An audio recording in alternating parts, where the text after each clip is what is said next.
બળાપો ઠાલવતા એવું કહે છે કે તમે પેરાશૂટ ઉમેદવાર ઉતારો છો કે જેના કારણે પાર્ટીના કાર્યકર્તાને એ ગમતું નથી। પેલા દર્શકોને રજનીકાંત વાઘાણીની સામે જે આરોપો લાગે છે કે જે ગોપાલ ઇટાલિયાના ખૂબ અંગત છે। ઘણા પદાધિકારીઓ ફોન ઉપાડતા નથી કાર્યકર્તાને ઇગ્નોર કરવાની જે સિસ્ટમ છે, કાર્યકર્તાને સંકલનમાં લીધા વગર જે કામ કર્યું છે એ તમારી મોટામાં મોટી ભૂલ છે, તમે સ્વીકારો। એને પોતાની વાતમાં મારા નામનો ઉલ્લેખ કર્યો છે અને આ આમ આદમી પાર્ટી છે, આમ આદમીઓની પાર્ટી છે, એટલે બાઉન્સર કઈ અમારે ત્યાં હોય નહીં કે અમે જૂના રાજકીય ખેલાડીઓ નથી, એટલે અમારું પોત સુધીનું સંગઠન સાંભળો, હું બોલ્યો તમે સુરતમાં ચૂંટણીની હાર બાદ આપની મંથન બેઠકમાં જ આમ આદમી પાર્ટીનો તમાશો જોવા મળ્યો છે। આપની બેઠકમાં જ કાર્યકર્તાએ રજનીકાંત વાઘાણીને ઉધડો લીધો। રજનીકાંત વાઘાણીમાં થોડી પણ નીતિ હોય તો રાજીનામું આપી દેવાય જાહેરની અંદર। હજુ સુધી તમે અમારી ચેનલને સબસ્ક્રાઇબ નથી કરી તો અત્યારે જ ન્યૂઝરૂમ ગુજરાતને સબસ્ક્રાઇબ કરો, ફેસબુક અને ઇન્સ્ટાગ્રામ પર ફોલો કરો।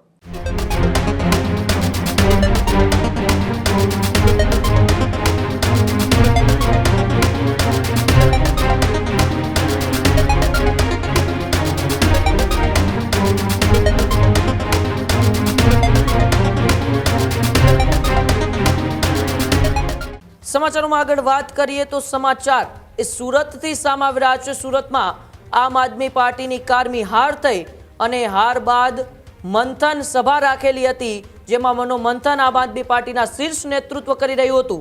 તે જ સુરતમાં ચૂંટણીની હાર બાદ આપની મંથન બેઠકમાં જ આમ આદમી પાર્ટીનો તમાશો જોવા મળ્યો છે। જી હા, આપ નેતા રજનીકાંત વાઘાણી સામે કાર્યકર્તાએ મોટા આરોપો લગાવ્યા છે। આપની બેઠકમાં જ કાર્યકર્તાએ રજનીકાંત વાઘાણીને ઉધડો લીધો। ટિકિટ નહીં મળે, ખાલી ઘસવાના જ હતા તેવું રજનીકાંતે કહ્યાનો આરોપ એ કાર્યકર્તા દ્વારા લગાવવામાં આવ્યો। ગોપાલ ઇટાલિયાના નજીકના મનાતા રજનીકાંત વાઘાણી સામે અત્યારે અનેક સવાલો ઉઠી રહ્યા છે। રજનીકાંત વાઘાણીમાં થોડી પણ નીતિ હોય તો રાજીનામું આપી દેવાય જાહેરની અંદર, આવું કાર્યકર્તાએ કહ્યું છે। ચૂંટણી કેમ હાર્યા તેનું આંકલન કરવાની વાત છે। ઘણા આપના પદાધિકારીઓ કાર્યકરોને ફોન પણ નથી ઉપાડતા। કેટલાક નેતા અને પદાધિકારીઓ છે તે કાર્યકરોની એ સતત અવગણના પણ કરે છે। જે કાર્યકરો સક્રિય રીતે કામ કરે તેને અન્ય જગ્યાએ મોકલી દેવામાં આવે છે તેવો આરોપ પણ એ ભરી સભાની અંદર આમ આદમી પાર્ટીના કાર્યકર્તાઓએ એ લગાવ્યો છે। કાર્યકરને બીજા વોર્ડમાં મોકલવા એ નેતાઓનો અંદરનો મામલો છે। મનોજ સોરઠિયાનું નામ લઈ આપ કાર્યકરના એ રજનીકાંત વાઘાણી ઉપર આરોપો જોવા મળી રહ્યા છે। મનોજ સોરઠિયાએ કહ્યું હતું કે પાર્ટીમાં કામ કરતાને ટિકિટ મળશે, પરંતુ એવું નથી થયું। ત્યારે પ્રદીપ સીધા ન્યૂઝરૂમથી મારી સાથે જોડાયેલા છે। પ્રદીપ, આમ આદમી પાર્ટીનું શીર્ષ નેતૃત્વ સુરતની એ સભામાં બેઠું હતું અને એ જ સભાની અંદર આમ આદમી પાર્ટીના એક પાયાના કાર્યકર્તાએ એ આપ નેતા રજનીકાંત વાઘાણી ઉપર સનસનીખેજ આરોપો લગાવ્યા છે। બિલકુલ ઉમંગ, સુરતની અંદર આમ આદમી પાર્ટીની કારમી હાર બાદ હારના પરિણામો જે આવ્યા તેને લઈને એક ચિંતન શિબિરનું આયોજન કરવામાં આવ્યું હતું, ચિંતન બેઠકનું આયોજન કરાયું હતું અને આ જ ચિંતન બેઠકની અંદર આમ આદમી પાર્ટીના એક કાર્યકર્તા એ ઊભા થાય છે અને પોતાનો બળાપો ઠાલવે છે। બળાપો ઠાલવતા એવું કહે છે કે તમે પેરાશૂટ ઉમેદવાર ઉતારો છો કે જેના કારણે પાર્ટીના કાર્યકર્તાને એ ગમતું નથી। આમ આદમી પાર્ટીની સામે બાયો ચડાવતા પાર્ટીના જ કાર્યકર્તાએ જે સવાલો ઉઠાવ્યા છે અને સવાલો ઉઠાવતા તેમણે આમ આદમી પાર્ટીના નેતા રજનીકાંત વાઘાણીને લઈને પણ નિવેદન આપતા ત્યાં કહ્યું જાહેરમાં કે તેમણે મને એવું કહ્યું હતું કે તમને તો પાર્ટી માટે માત્ર ને માત્ર ઘસવા માટે જ રાખ્યા હતા, તમને કોઈ ટિકિટ નહોતી આપવાની અથવા તો તમને કોઈ જવાબદારી નહોતી આપવાની। બસ આ જ વાતને લઈને સવાલો ઉઠી રહ્યા છે કે શું આમ આદમી પાર્ટીની અંદર જે નેતાઓએ પોતાને હોદ્દો મળી જાય છે શું પછી એ પોતાની મનમાની જારી રાખે છે, પોતાનું ધાર્યું જ કરે છે? પેલા દર્શકોને રજનીકાંત વાઘાણીની સામે જે આરોપો લાગે છે કે જે ગોપાલ ઇટાલિયાના ખૂબ અંગત છે, વારંવાર ગોપાલ ઇટાલિયાની સામે કોઈ નિવેદન અથવા ગોપાલ ઇટાલિયાને લઈને કોઈ જાહેરમાં કોઈ ચર્ચા કરે છે તો સીધું જ રજનીકાંત વાઘાણીએ સોશિયલ મીડિયા ઉપર આવીએ પોતાની વાત મૂકતા હોય છે. સામેવાળી વ્યક્તિની શું વાત હતી, શું રજૂઆત હતી સાંભળવાની નહીં, માત્ર ને માત્ર સીધા જ આરોપ લગાવવાના. આમ આદમી પાર્ટીના એક કાર્યકર્તાને સાંભળો કે જેને જાહેરમાં મનોજ સોરઠિયાની હાજરીમાં શું બલાપો કાઢ્યો એ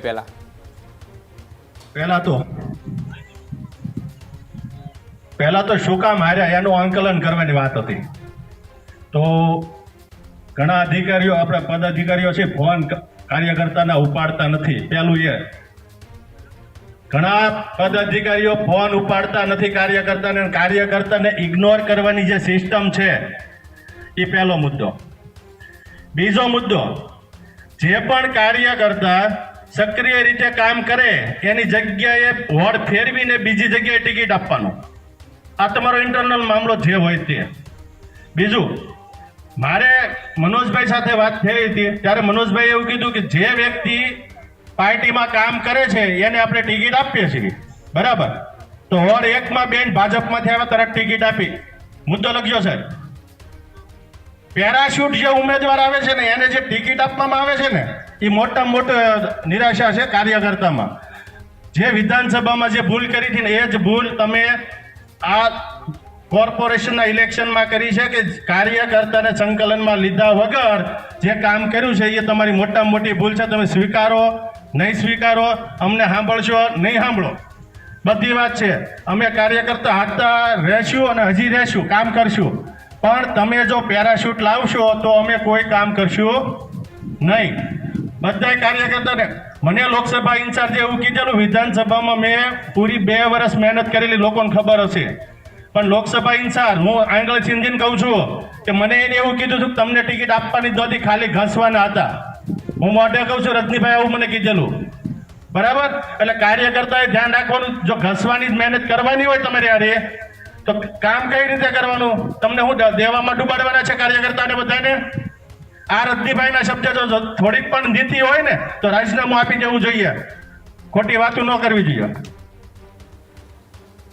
તો આમ આદમી પાર્ટીના કાર્યકર્તાએ જાહેરની અંદર આપના નેતા રજનીકાંત વાઘાણીને જાહેરમાં કહી દીધું કે જો થોડી પણ તમારામાં નીતિ હોય તો તમારે રાજીનામું આપી દેવું જોઈએ, તમારે મોટા મોટા બણગા ન ફૂંકવા જોઈએ અને કાર્યકર્તાઓને દેવામાં ડૂબાડવાના ધંધાએ તમારે ન કરવા જોઈએ.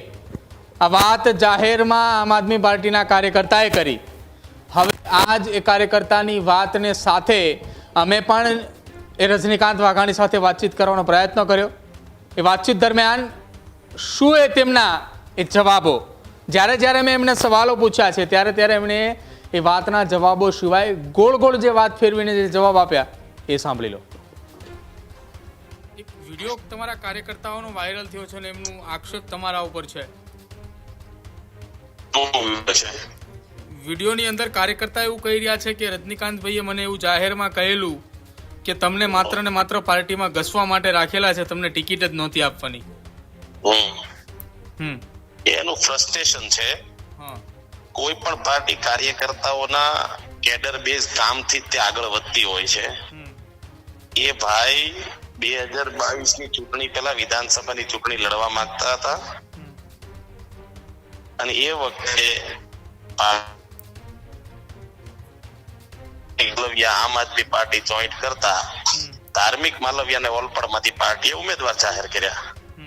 તો ઉમેદવાર તરીકે એ પોતે પોતાની ટિકિટની માંગણી કરતા હતા, ટિકિટ એને ન મળી એટલે એ માણસે પછી ફ્રસ્ટ્રેશન ની અંદર જ્યાં હોય ત્યાં પાર્ટીના ગાળો દેવાની બડાસ કરો. મારો જવાબ તમને નહીં સાંભળ્યો કેમ ખબર પડશે? પણ તમે ત્યાં બેઠા હતા ને હું તમને સવાલ પૂછું છું, તમે પેલા હવે તમે એવું કહેતા હતા કે વિધાનસભામાં ધાર્મિક માલવે ટિકિટ માંગી.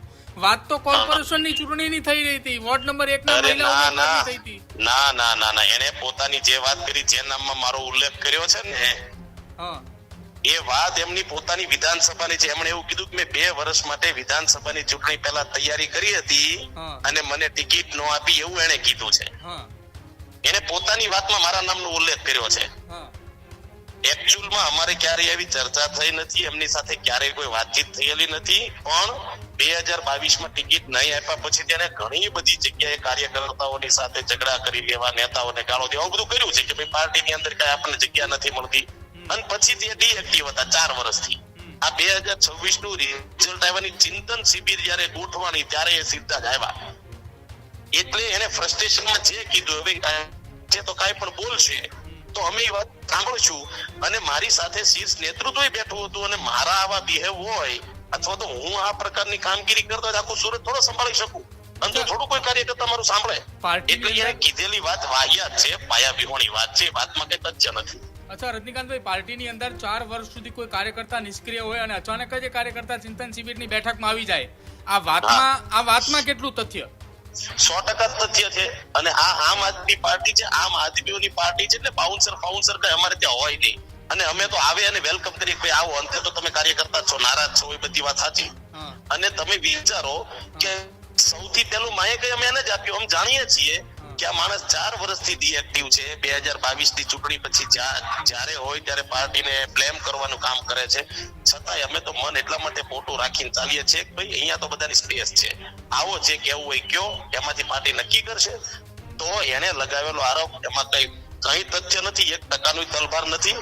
અને હું આજે સુરતને સિંગલ હાથે ચલાવું છું, સંગઠનાત્મક કામકાજ કરું છું, તો એની સાક્ષી આખું સુરત છે જ.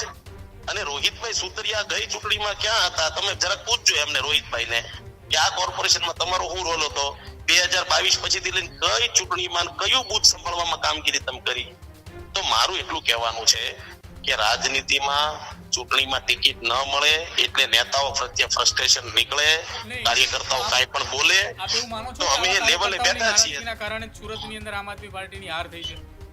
શું આપ એવું માનો છો કે આવા જ કાર્યકર્તાઓની નારાજગીના કારણે સુરતમાં આમ આદમી પાર્ટીની હાર થઈ છે? ના, હું તમને એનું લોજિકલ કારણ આપું છું અને આંકડાકીય વાત કરું છું. કોઈ મારે રાજકીય વાતમાં જવાબ નથી દેવો. આંકડાકીય વાત એવી છે, ગઈ ચૂંટણીમાં 16.5 લાખ મત મળ્યા હતા કોર્પોરેશન 2021 માં આમ આદમી પાર્ટીને. કોંગ્રેસને મળ્યા હતા 10 લાખ અને ભાજપને મળ્યા હતા એ વખતે 26.5 લાખ.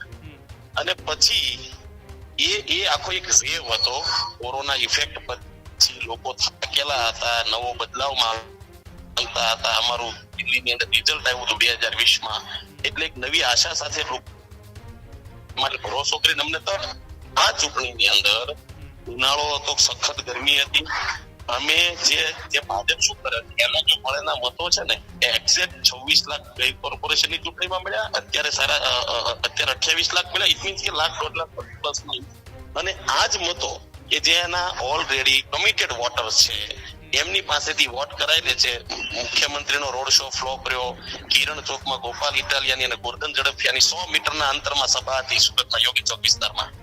એક ભાજપની સભામાં 400 માણસો બેઠેલું અને ગોપાલ ઇટાલિયાની સભામાં 5000 માણસ બેઠેલું. એ અંદેશો એ વાત આપે છે કે ભાઈ લોકોનું સમર્થન છે. પણ હા, અમે ત્યાં કાચા એ બાબતમાં પડ્યા કે અમે બહુ વર્ષો જૂના રાજનીતિક ખેલાડીઓ નથી, એટલે દરેક બૂથની અંદર અમારું સંગઠનાત્મક મજબૂતાઈ સાથેનું કામ કે જે વોટરોને ખેંચીને લાવે, મત કરાવરાવે, એવું હજી બૂથ સુધીનું મજબૂત સંગઠન નથી. એના કારણે અમને મળેલા મતો નેચરલ મત છે કે જે લોકોને એમ લાગ્યું કે નહીં આમ આદમી પાર્ટી જીતવી જોઈએ, એમને આપણે મત આપવા જોઈએ, એના લોકો સારું કામ કરી, લોકો સામેથી આવીને મત આપી ગયા છે. લોકોએ આમ આદમી પાર્ટીને પ્રેમ આપ્યો. યસ, પાર્ટી જ્યારે હારે છે, હું તમારી વાત નથી કરતો, હું આમ આદમી પાર્ટીની વાત નથી કરતો. રાજ્યની અંદર અથવા દેશમાં કોઈ પણ રાજકીય પાર્ટી હારે છે તો દરેક રાજકીય પાર્ટી હાર્યા પછી જે જીતનારી પાર્ટી જેની સામે આરોપ કેમ લગાવે છે? કેમ પાર્ટી એવું નથી વિચારતી? એક મિનિટ મને સાંભળી લો. કેમ એવું રાજકીય પાર્ટી નથી વિચારતી કે અમે એ હાર્યા છીએ એનું કારણ અમારી કોઈ જગ્યાએ કચાશ રહી ગઈ છે? તમારા વિપક્ષના પૂર્વ નેતા પાયલ સાકરિયા એવું જાહેરમાં બોલી ચૂક્યા છે કે અમારી ક્યાંક કચાશ રહી ચૂકી હશે જેના કારણે અમે હાર્યા છીએ. તમે એવું કેમ નથી? મારી વાતમાં કીધું, મારી વાતમાં મેં સ્વીકાર્યું, મેં એમ કીધું કે અમે જૂના રાજકીય ખેલાડીઓ નથી, એટલે અમારું બૂથ સુધીનું સંગઠન. સાંભળો, હું બોલ્યો, તમે નહીં, મેં સાંભળ્યું રજનીકાંતભાઈ, મેં સાંભળ્યું. તમારી વાત કરવાની વાત અલગ હતી. તમે એવું કીધું કે બહુ જૂના રાજકીય ખેલાડી નથી, તમે એવું કીધું કે બહુ રાજકીય જૂના ખેલાડી નથી, અમે વર્ષો જૂના ખેલાડી નથી કે અમે બૂથ સુધી લોકોને ખેંચવા માટે બૂથ સુધીનું સંગઠનાત્મક કામ કોઈ પણ પાર્ટીમાં, રાજકીય પાર્ટીઓમાં બૂથ સુધીનો કાર્યકર્તા એક મતદાર સુધી એમને મત અપાવવાની અપીલ કરે, એમને સુધી પાર્ટીની વાત પહોંચાડે, જનકલ્યાણની વાતો પહોંચાડે, સરકાર હોય તો સરકારની વાતો લોકો સુધી પહોંચાડે અને સરકારની ખામી લોકો સુધી પહોંચાડવા માટે દરેક પાર્ટીમાં કેડર બેઝ કાર્યકર્તા હોય. અમારી પાર્ટીમાં બૂથ સુધીનું કાર્યકર્તાનું સંગઠન અમારું હજી નથી બન્યું. એના કારણે આ ચૂંટણીમાં અમારે હારનો સામનો કરવો પડ્યો છે. અને એમ સ્વીકારીએ છીએ કે અમારું સંગઠન વધારવાનું છે અને અમે સંગઠનાત્મક કામકાજની અંદર હજી આગળ વધશું. અમે ધીમે ધીમે કરતા ગ્રો થઈ રહ્યા છીએ. રજનીકાંતભાઈ, સુરતની અંદર જે સુરતની અંદરથી આમ આદમી પાર્ટીનો ઉદય થયો, હમ. એ સુરતમાં જે પાર્ટીનું સંગઠન નથી તો પાર્ટી કેવી રીતે આગળ વધશે? નહીં, હું ફરી વખત કહું છું કે આમ આદમી પાર્ટીની અંદર સામાન્ય ઘરમાંથી આવતા નેતા છે, કોઈ રાજકીય ફેમિલીના લોકો નથી. અમે જ્યારે પહેલી વખત ચૂંટણી જીત્યા ને ત્યારે ન્યૂઝ રૂમ ની અંદર તો હું ત્યારે તો તમને કોઈને ઓળખતો નહીં હતો ને, એટલે મારો સંપર્ક નહીં હતો, એટલે મેં તમારી સાથે વાત નથી કરી. પણ એ મૂળ સત્ય એ હતું કે એ વખતે અમારા ટેબલ ઉપર બેસવા વાળા, અમારા પોલિંગ સ્ટેશન ની અંદર એજન્ટો બેસવા વાળા લોકો સ્વયંભૂ હતા. અમે કોઈ વ્યક્તિઓને અમે સામેથી એમ કરાયું હોય કે બૂથમાં તમારે બેસવાનું, તમારે બેસવાનું, લોકો અમારા કાર્યાલય સામેથી બૂથ સંભાળ્યા હતા. કારણ કે અમે તો હાવ નવા હતા, અમારી પાસે કોઈ સગવડતા નહોતી. અને એ જીત્યા પછીથી અમે સંગઠનાત્મક કામકાજ કરતા ગયા. પહેલી ચૂંટણીની અંદર લોકોએ અમને સામેથી જનાદેશ આપ્યો. બીજી ચૂંટણીમાં લોકોએ એવું વિચાર્યું કે આમ આદમી પાર્ટી 5 વર્ષથી હતી તો હવે એમની પાસે સગવડતા હશે, એમની પાસે કાર્યકર્તા હશે, એ તૈયારી સાથે ચૂંટણી લડશે. અમે મહેનત કરતા હતા, અમારી કચાશ રહી ગઈ કે અમે બૂથ સુધી નથી પહોંચી શક્યા. કારણ કે ઘણી જગ્યાએ બૂથની અંદર અમારા બૂથના એજન્ટો હતા, પણ વોટરની અપીલ કરવા માટેના અમારી પાસે કાર્યકર્તાઓ નહોતા. અમારું સંગઠન નાનું પડ્યું છે અને અમને ખબર છે, અમે સ્વીકારીએ છીએ. તો મૂળ વાત એટલી છે કે અમે સંગઠનાત્મક કામ કરીશું તો આવનારી ચૂંટણીમાં અમે રિઝલ્ટ ઉપર પહોંચીશું. અમે મહેનત કરીશું, મેદાન છોડી દેવાના છે.